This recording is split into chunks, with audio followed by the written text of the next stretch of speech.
اعوذ باللہ من الشیطان الرجیم بسم اللہ الرحمن الرحیم الحمد للہ رب العالمین والصلاة والسلام علی محمد وعلی آلہ وسلم۔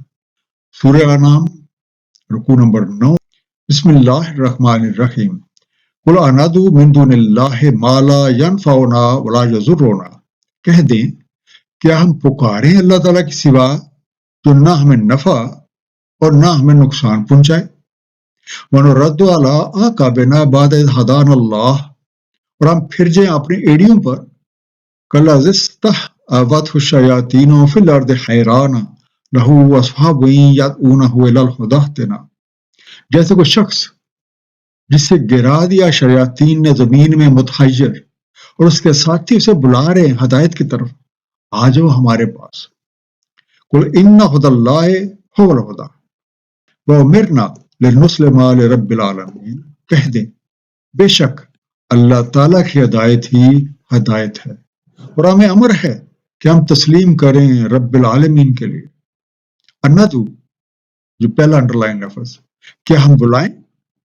نردو، ہم واپس لوٹ جائیں، اعقابنا، اپنی ایڑیوں کے بل، انار ہیلز، استوات ہو، اس کی عقل لے گیا، انٹائسڈ، حیران، سراسیمہ، کنفیوزڈ۔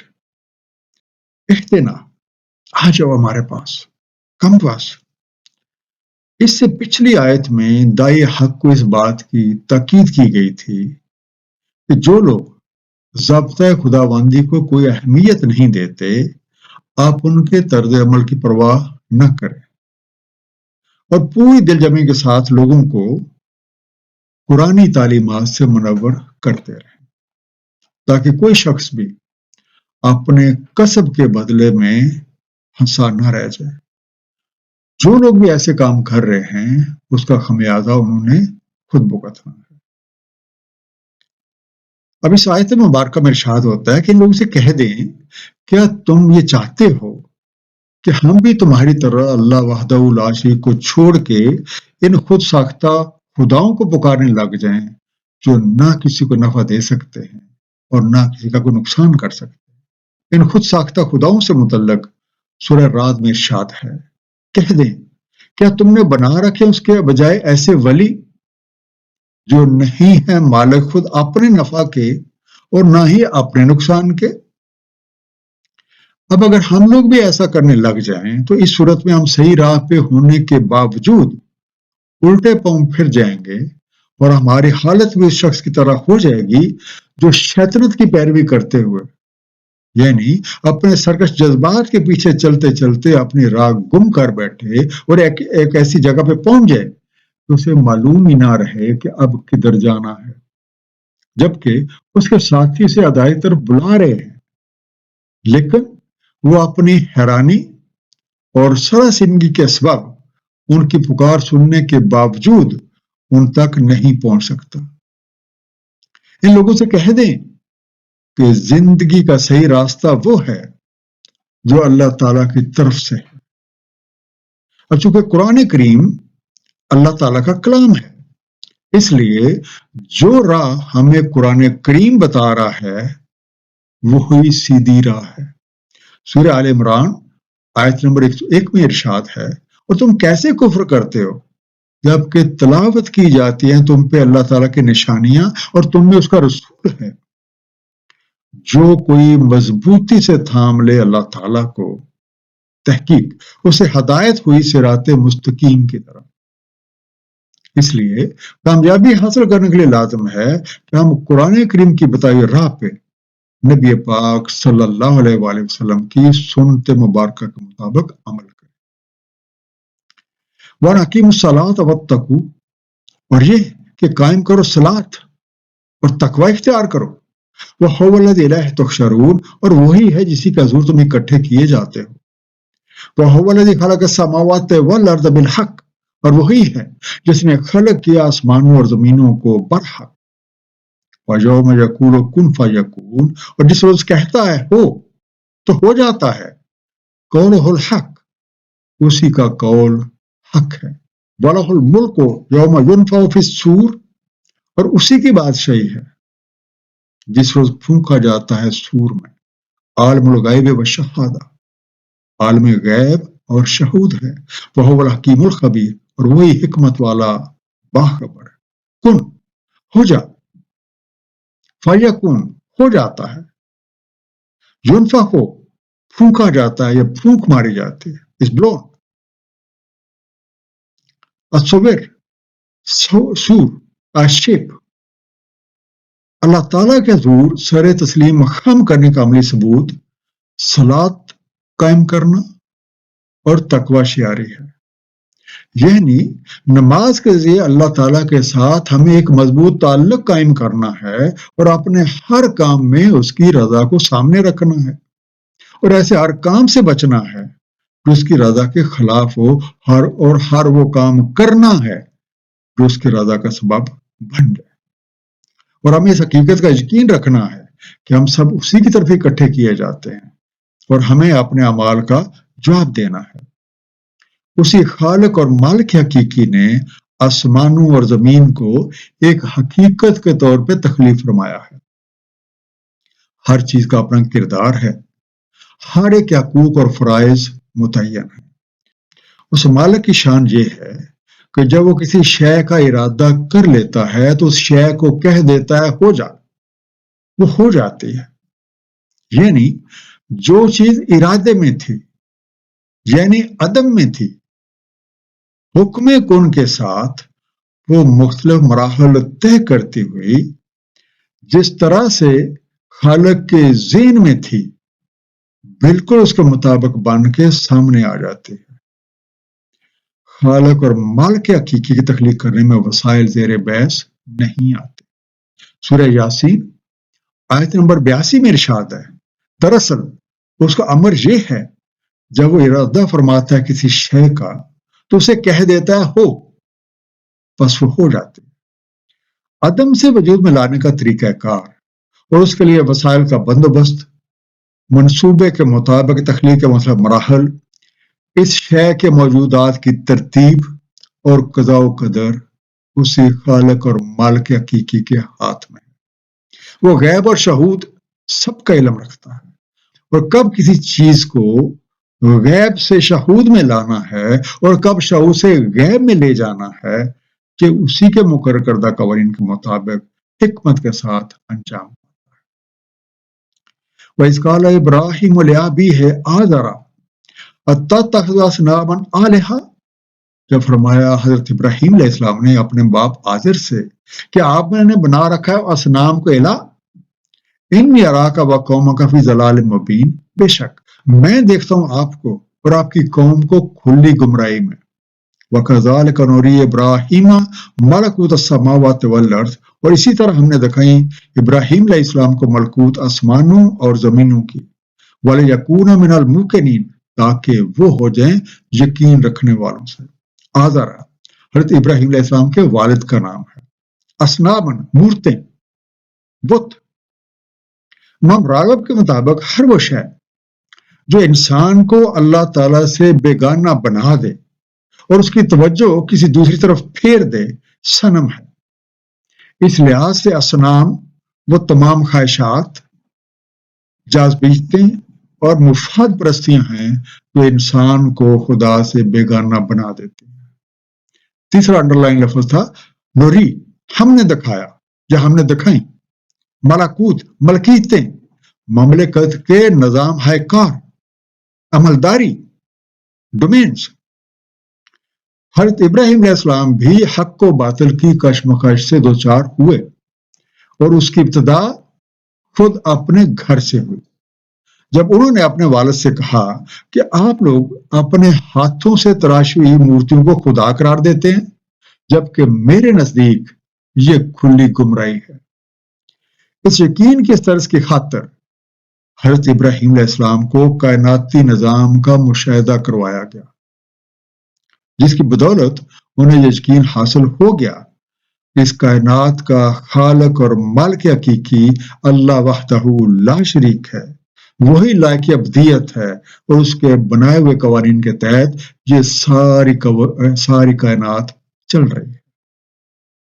فَلَمَّا جَنَّ عَلَيْهِ اللَّيْلُ رَأَىٰ كَوْكَبًا، تو جب تاری ہوئی ان پہ رات دیکھا انہوں نے ایک تارا، کالا ھذا ربی، کہا یہ ہے میرا رب، فلما افل قال لا احب الافلین، اور جب وہ غروب ہو گیا فرمایا میں نہیں محبت رکھتا غروب ہو جانے والوں سے، فلما رأى القمر بازغا قال ھذا ربی، تو جب دیکھا چاند کو چمکتا کہا یہ ہے میرا رب، فلما افل قال لئن لم يهدني ربي لاكونن من القوم الضالين، اور جب وہ غروب ہو گیا فرمایا اگر نہ دی ہوتی میرے رب نے مجھے ہدایت میں بھی ہو جاتا سرکردان راہ قوم سے۔ تو پہلا انڈر لائن لفظ جنہ، چھپا لیا، کورڈ، کوکبن، ایک سیارہ، سیارچہ، پلانٹ، اسفیر، افلا، ڈوب گیا، غروب ہو گیا، اٹ سیٹ، بازگن، کسی چیز کا نکلنا اور ظاہر ہونا، رائزنگ۔ اب ان آیات میں حضرت ابراہیم علیہ السلام کے کچھ مشاہدات اور ان کی طرز فکر کا بیان ہے۔ رات کو جب ایک سیارے کا مشاہدہ کیا تو دیکھا کہ وہ تو تھوڑی دیر کے بعد غروب ہو گیا ہے، پھر چاند کا بغور مشاہدہ کیا کہ کس طرح طلوع ہوا، خوب روشن ہوا اور پھر وہ بھی غروب ہو گیا۔ تو یہ حقیقت آشکار ہو گئی کہ خود سے ہدایت پانا ممکن ہی نہیں ہے، اصل ہدایت وہی ہے جو اللہ تعالیٰ کی طرف سے ہو۔ فلما رأى الشمس بازغة قال ھذا ربی ھذا اکبر، تو جب دیکھا سورج کو چمکتے کہا یہ ہے میرا رب، یہ سب سے بڑا ہے۔ فلما افلت قال یا قوم انی بریء مما تشرکون، اور جب وہ غروب ہو گیا فرمایا اے میری قوم میں بری ہوں جنہیں تم شریک ٹھہراتے ہو، انی وجہت وجہی للذی فطر السماوات والارض حنیفا، میں نے جو اختیار کر لیا اسی کے رخ کی جس نے بھر دیا ہے صفات سے آسمان و زمین کو یکسو ہو کے، وما انا من المشرکین، اور نہیں ہوں میں شرک کرنے والوں سے۔ الشمس، سورج، زندگی کا منبع، وجہتو، رخ کر لیا ہے، سیٹ میں ڈائریکشن، حنیفن، ایک ہی رخ کا، یکسو، فوکسڈ۔ اسی طرح حضرت ابراہیم علیہ السلام نے دن کو سورج کا مشاہدہ کیا تو صبح کو دھیرے دھیرے بلند ہوا، خوب روشن ہوا، پھر ڈھلنے لگ گیا، روشنی مدھم پڑتی گئی اور پھر وہ غروب ہو گیا۔ اس مشاہدے اور غور و فکر سے یہ حقیقت آشکار ہو گئی کہ رب حقیقی کی نفی نہیں ہو سکتی، اور کوئی بھی گھٹ جانے والی شے اور غروب ہو جانے والی شے رب نہیں ہو سکتی۔ دوسری بات، ان خود ساختہ عقائد، رسم و رواج اور بتوں کی کوئی حقیقت نہیں ہے۔ تیسری بات، اصل ہدایت وہی ہے جو اللہ تعالیٰ کی طرف سے ہو۔ اس کا مطلب یہ ہوا کہ چاند، تارے، سورج، بت اور وہ دیگر تمام اشیاء مکمل طور پہ بے اختیار ہیں، یہ مخلوق ہیں، محتاج اور مجبور ہیں، اور اپنے حق میں اللہ کے بنائے ہوئے قوانین کے مطابق مصروف عمل ہے۔ اس خالق اور مالک حقیقی کو چھوڑ کے مخلوق کی پوجا بے معنی ہے۔ میں ان سب چیزوں کا انکار کرتا ہوں اور میں نے اپنی تمام تر توجہ کا مرکز اس ذات کی طرف کر لیا ہے جو رب حقیقی ہے، جس نے ان سب کو تخلیق فرمایا ہے، وہ سب کا مالک ہے، اور یہ ساری کائنات اسی کے بنائے ہوئے طریقوں کے مطابق مصروف عمل ہے، اس لیے میں اس کے اختیار کار میں کسی کو شریک نہیں ٹھہراتا۔ وَعَجَّهُ قَوْمٌ، اور آپ سے حجت بازی کی آپ کی قوم نے، قَالَ أَتُحَاجُّونِي فِي اللَّهِ وَقَدْ هَدَانِ، فرمایا کیا تم حجت کرتے ہو مجھ سے اللہ تعالیٰ میں؟ تحقیق اسی نے تو مجھے ہدایت دی ہے۔ وَلَا أَخَافُ مَا تُشْرِكُونَ بِهِ إِلَّا أَن يَشَاءَ رَبِّي شَيْئًا، اور نہیں ہوں میں خائف جن کو تم نے اس کا شریک ٹھہرا رکھا ہے، الا یہ کہ میرا رب کچھ چاہے۔ واسع ربی کل شیء علما، میرے رب کی وسط کار میں ہر شے علما، افلا تتذکرون، تو کیا تم یاد دہانی حاصل نہیں کرتے؟ حضرت ابراہیم علیہ السلام کی قوم نے اللہ تعالیٰ کے بارے میں آپ سے حجت بازی کی، تو ان کا مقصد یہ تھا کہ آپ اپنی بات کو چھوڑ کر ان کی باتیں مانیں۔ آپ نے واضح طور پر بتا دیا کہ خالق اور مالک حقیقی نے جو راہ مجھے سجائی ہے، تو کیا میں اسے چھوڑ کے تمہارے خود ساختہ عقائد کی پیروی کرنا شروع کر دوں، جبکہ تم مجھے جن خود ساختہ خداؤں سے ڈراتے ہو، میں ان کی حقیقت سے خوب واقف ہوں، اس لیے میں ان سے قطعاً خوف زدہ نہیں ہوں، یہ میرا کچھ نہیں بگاڑ سکتے۔ اور تمہاری حالت یہ ہے کہ اصلی خالق اور مالک کو چھوڑ کے اپنے ہاتھوں تراشے ہوئے بتوں کی پوجا کرتے ہو اور ان سے توقعات لگائے بیٹھے ہو اور ان سے ڈر رہے ہو۔ یہ خیر اور شر کے قوانین اللہ تعالیٰ کے بنائے ہوئے ہیں، اس لیے مجھے اپنی ساری توجہ اللہ کی طرف رکھنی ہے جس کے احاطہ علم میں ہر شے۔ اور اگر تم بھی تھوڑی دیر کے لیے اس کائنات میں پھیلی نشانیوں پہ غور و فکر کرو تو حقیقت حال خود جان لو کہ کس کی بادشاہی ہے۔ وَکَیْفَ أَخَافُ مَا أَشْرَکْتُم، اور میں کیسے خوف کھاؤں جن کو تم نے شریک بنا رکھا ہے۔ وَلَا تَخَافُونَ أَنَّکُمْ أَشْرَکْتُم بِاللَّهِ مَا لَمْ يُنَزِّلْ بِهِ عَلَیکُمْ سُلْطَانًا، اور تم نہیں خوف کھاتے کہ تم شریک بناؤ اللہ تعالیٰ کے ساتھ جبکہ نہیں نازل فرمائی اس نے تم پہ کوئی سند۔ فَأَيُّ الْفَرِیقَیْنِ أَحَقُّ بِالْأَمْنِ إِن کُنتُم تَعْلَمُونَ، تو اب فریقین میں سے کون زیادہ حقدار ہے امن کا اگر تم علم رکھتے ہو۔ الذین آمنوا ولم یلبسوا ایمانہم بظلم، تو جو ایمان لائے اور نہیں انہوں نے تلبیس کی اپنے ایمان کی ظلم کے ساتھ، اولئک لہم الامن وہم مہتدون، یہی ہیں جن کے لیے امن ہے اور یہی ہدایت یافتہ ہے۔ حضرت ابراہیم علیہ السلام نے جواب دیا، میں تمہارے خود ساختہ بتوں اور ان مورتیوں سے کیسے خوف کھاؤں جن کے بس میں کچھ بھی نہیں ہے، اور نہ ہی اللہ تعالیٰ نے ان کے بارے میں ایسی کوئی بات کہی ہے کہ اس نے انہیں کوئی اختیارات دے رکھے ہیں۔ اور اگر تمہاری سمجھ میں یہ سادہ سی بات آ جاتی ہے تو خود بتاؤ کہ امن و اطمینان کا اصل حقدار کون ہے،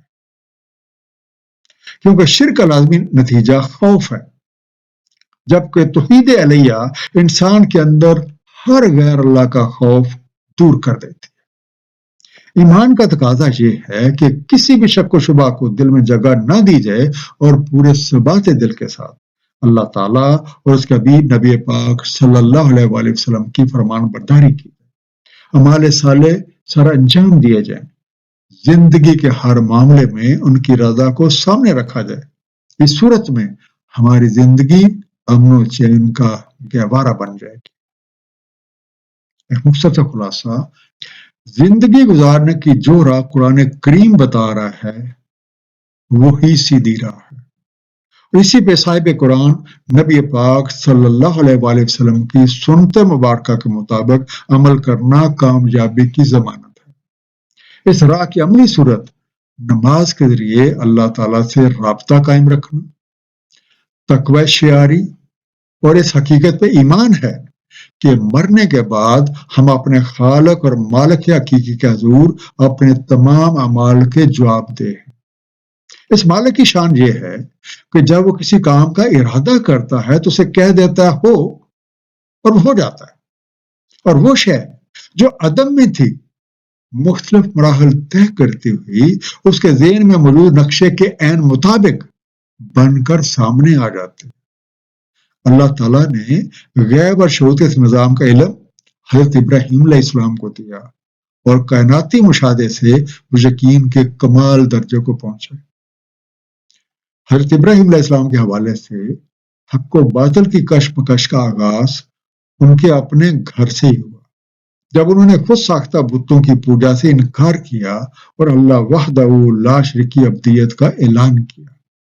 صدق اللہ العلی العظیم، صلی اللہ تعالی علی حبیبہ محمد و آلہ وسلم۔